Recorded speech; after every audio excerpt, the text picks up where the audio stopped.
dumbass. Kick logic out and do the impossible! You know, that level head of yours is the only thing that keeps me alive. What? Never mind. I'm good. Believe in the Simon that I have faith in. Right, you got it!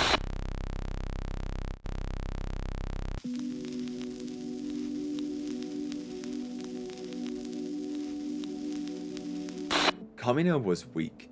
His successes were simply the collection of power that existed around him, the successes of others. He never did the impossible, but rather things which others only considered impossible because they had a different background. His speeches were vague nonsense which threw everything at the wall in an attempt to find something that would finally resonate, and everything else that didn't would simply be forgotten. All of these things are true, and personally, he was weak. But that doesn't mean he wasn't powerful in another way. Kamina was a leader, not one with tact and careful consideration, but an inspiration when it was needed most. Everyone around him is strong, but they don't know how to use that strength until he directed it. His odd perspective allowed him to see details others missed, and he capitalized on that, claiming himself a miracle worker and turning that into even more inspirational action. He spoke nonsense, but the genius is that it was nonsense. Everyone could take from it what they wanted, find something which resonated with them, even if he didn't know the meaning of what he said himself. Humanity was a collection of hardly surviving villages which he cobbled together into a fighting force which would rival a man who once fought the universe itself and win. But as we all know, that journey didn't end with Kamina. Kamina's death is the turning point of the series. In a very meta way, we relate to the cast which is left in his absence. It was unexpected, devastating. We saw the before and after, how much he meant to them all, both as a brother, a love, a leader, and more. As we think, how does the story go on without Kamina, they think, how will we go on without Kamina? For all his good as a leader, these are questions which only exist due to the very nature of how he led. He collected the will of humanity and directed it to a common point, claiming the glory for himself to inspire even more action, to create the kind of legend which permeates into the very nature of humanity itself and forces our beings forth with a vigor, the literal emergence of humanity from under the surface. But when that's gone, does everyone know how much of it was really their own doing? Will they recognize their own input and impact? Will they be able to carry on that will for themselves, or will they be doomed to fall? Before we discuss the first third of Gurren Lagann and how Kamina capitalized on the situation to make a myth that was greater than the man. Today we'll be looking at the aftermath, the second third where we witness the loss of such a legend and how much it can take to recover. And down the road we'll hopefully be looking at what comes after it all, where no matter what the legend or leader, does it even matter? One key to understanding just how crushing it is to lose a leader like Kamina is to see the two groups which emerge after the fall. There are those who knew the legend, who followed the grand actions, and there are those who knew the person, who followed the love. For our story, this is Yoko and Simon. They witnessed the softer moments of Kamina, the admittance of the act and his weakness, or they saw it firsthand, how much he failed before the legend took off. They saw how he overcame any deficit with pure persistence.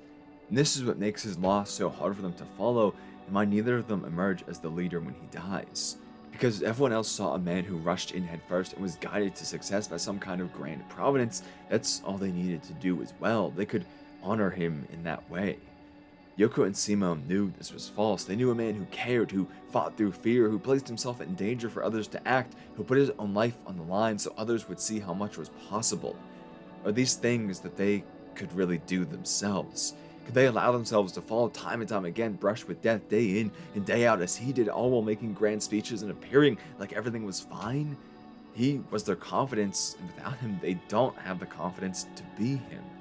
Even though they know his truth, they aren't capable of filling that hole for everyone because they see it as something too special, blinded by their own love of him.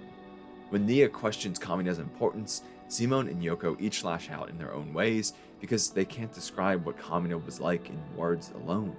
He was a feeling, a mixture of deep love and immense respect, of someone who was special not as a leader but as a person whose shoes they now have to try and fill where they never wanted to. They can't imitate someone they love like that. Simon literally tries endlessly to make a copy, but it doesn't matter. Nothing he makes will ever be up to that standard, at least not in his own eyes. It was something too special to ever be remade. Those closest to this kind of leader can hardly fill in so close after the fall for that reason. They're not replacing a symbol, they're replacing a love. It renders those most likely to slide into place fully immobilized. It also leads them to compensate in a very unhealthy way. I think Simon describes it best when he says, "So I can do his share for him" about Kamina's death.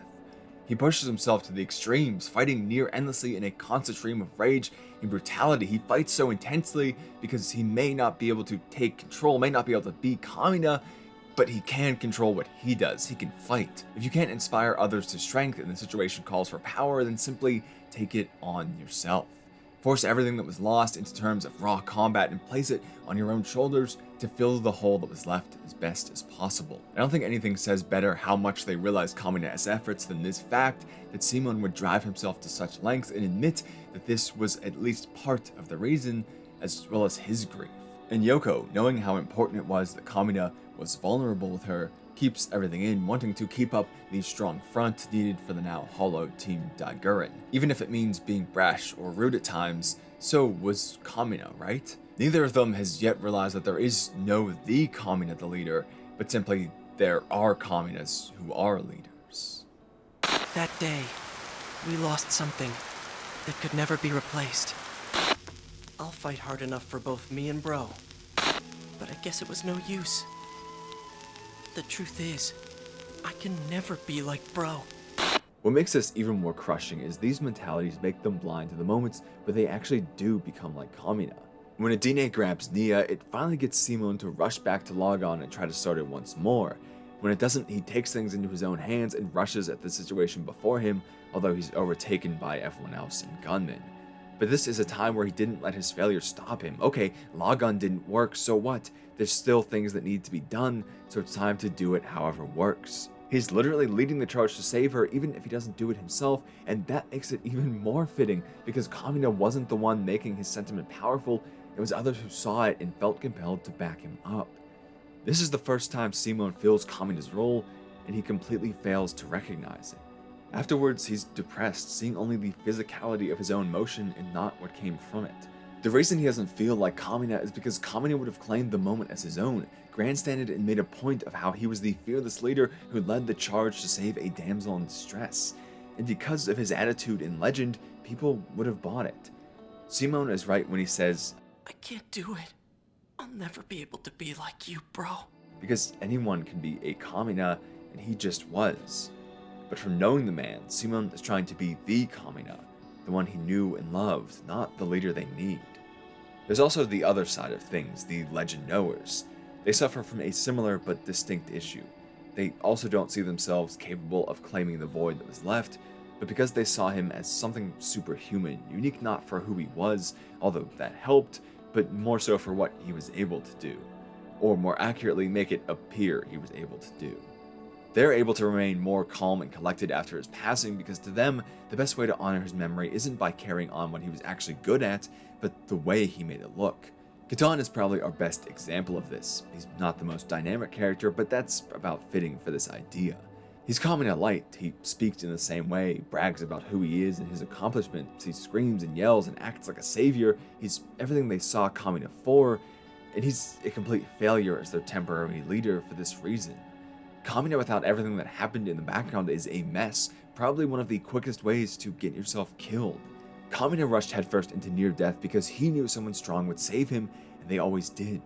When the rest of Team Dai-Gurren does it, especially the surprise additions as they reach Teppelin, they're doing it because they think that's what a miracle takes. They literally threw themselves to death because they saw the physicality of Simon's grand action and heard the legend of Kamina and took the surface of it all to heart. This is where the loss of a Kamina becomes really dangerous. While the personal effects to those close to them are obvious and painful, they're just that, personal. But everyone else is left with a lack of understanding, one which encourages them to fling themselves into the jaws of death as if a wonder will appear and save them. After all, that's what it always looked like. One similarity between the two sides, though, is how little they recognize their own actions. Because this side does the exact same thing. When they're trapped and at their lowest, they literally bash their heads against the wall individually instead of collecting their strength because they didn't know it was said collection that made things happen. Didn't they all steal gunmen too? Didn't they all defeat them in battle too, just as many if not more as Kamina? Didn't some of them even do it before he ever appeared, just with different methods? While he may have done a great job of inspiring them, the danger of his leadership is theft, stealing the recognition of their own actions.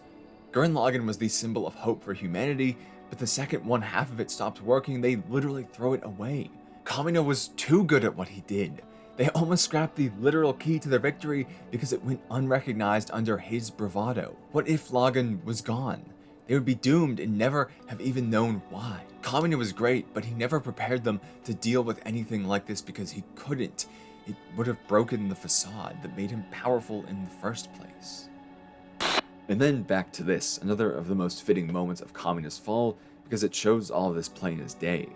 They sit around accepting defeat because being a Kamina is an impossible feat as they whine, If only Kamina was here. after all trying and failing to perform a miracle themselves. If they believe if they just charge, claw, scrape at all of this, then surely something will happen. It would for Kamina.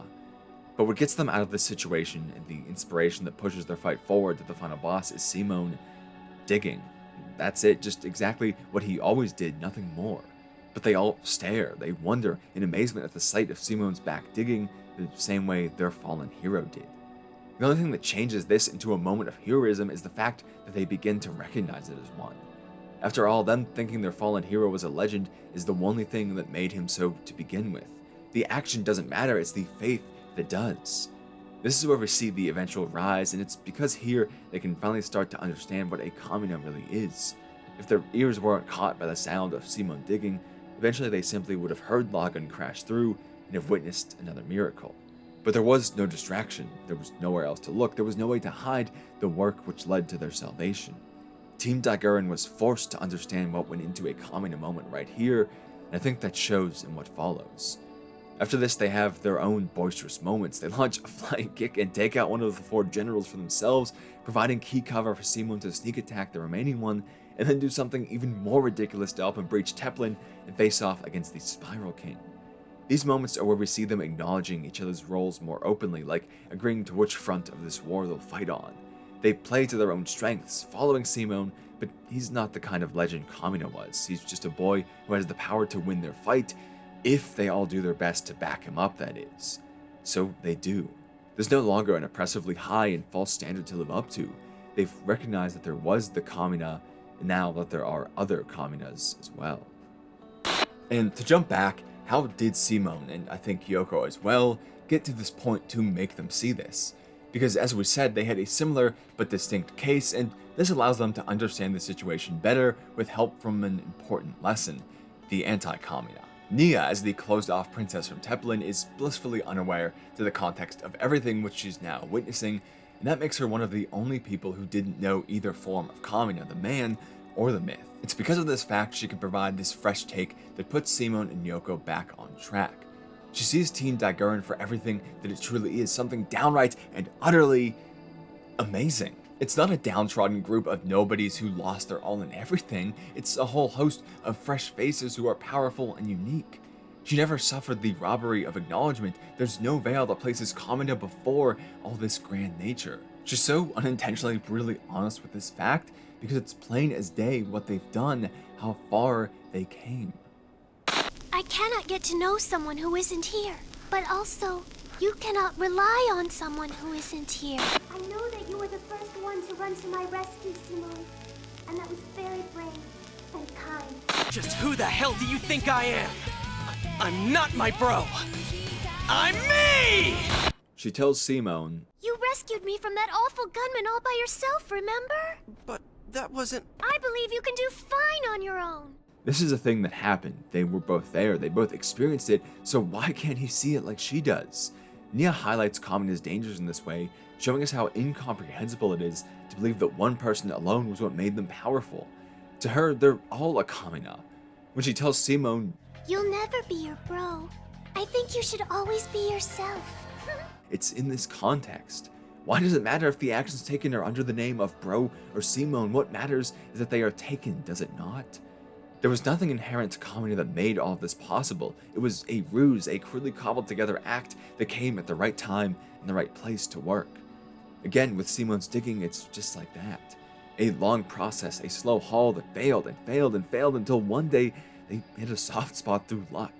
Rather than caving in, they found the one spot that would save them all, not because of grandiose lambasting, but because Simon fulfilled his contributions when everyone else thought they couldn't. This is the moment that proves there is no ideal Kamina, there simply was one, and there will always be more.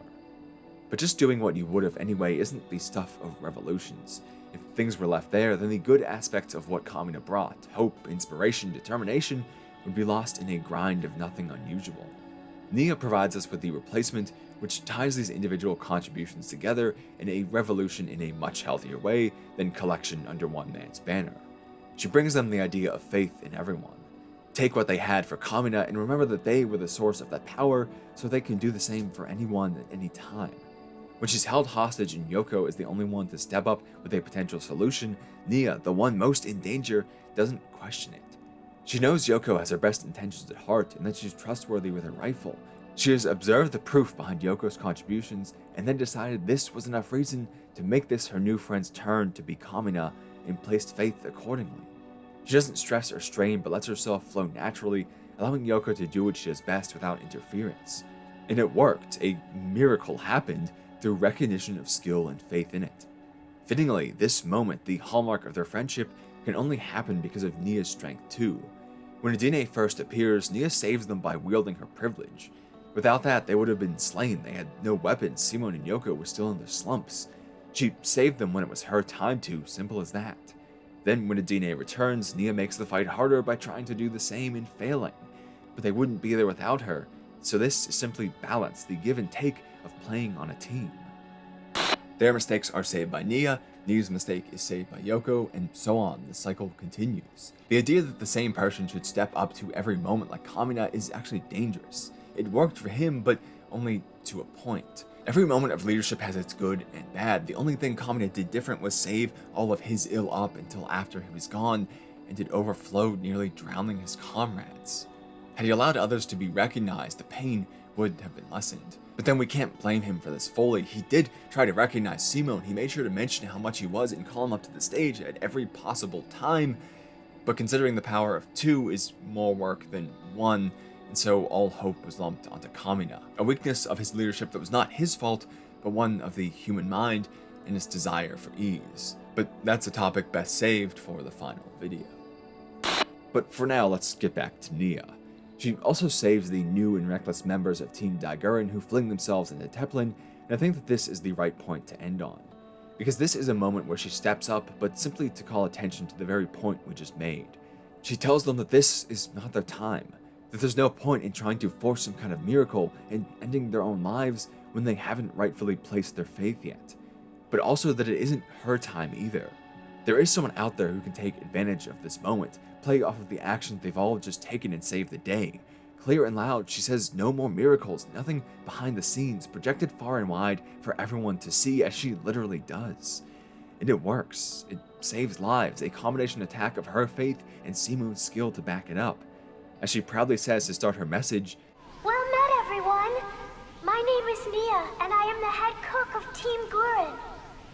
does it mean anything to these people? Does it change this moment or even need to be said? No, but she wears it with pride. Her role doesn't change, that she is a part of this new Kamina, that she can step up and place faith and contribute where needed. She wears it with pride because this is part of the great whole. A team that can't exist without someone to feed them the same way a leader can't exist without followers. So don't forget it. And after all, who the hell do you think we all are? I'll keep things short and sweet at the end here. As always, a like and comment really help with the algorithmic side of things and would help the next video get made and the channel grow, but they also help me to see what you thought of this topic and provide a better perspective for me, so I appreciate them and want them on both of those ends. There's also important links in the pinned comment, Twitter, Twitch, Discord, and most importantly Patreon, where these lovely people on screen now support me, and where if we can get to 10 people supporting me, we'll throw some additional benefits and get those rolling. But anyway, thank you for watching, and I hope I'll see you again soon.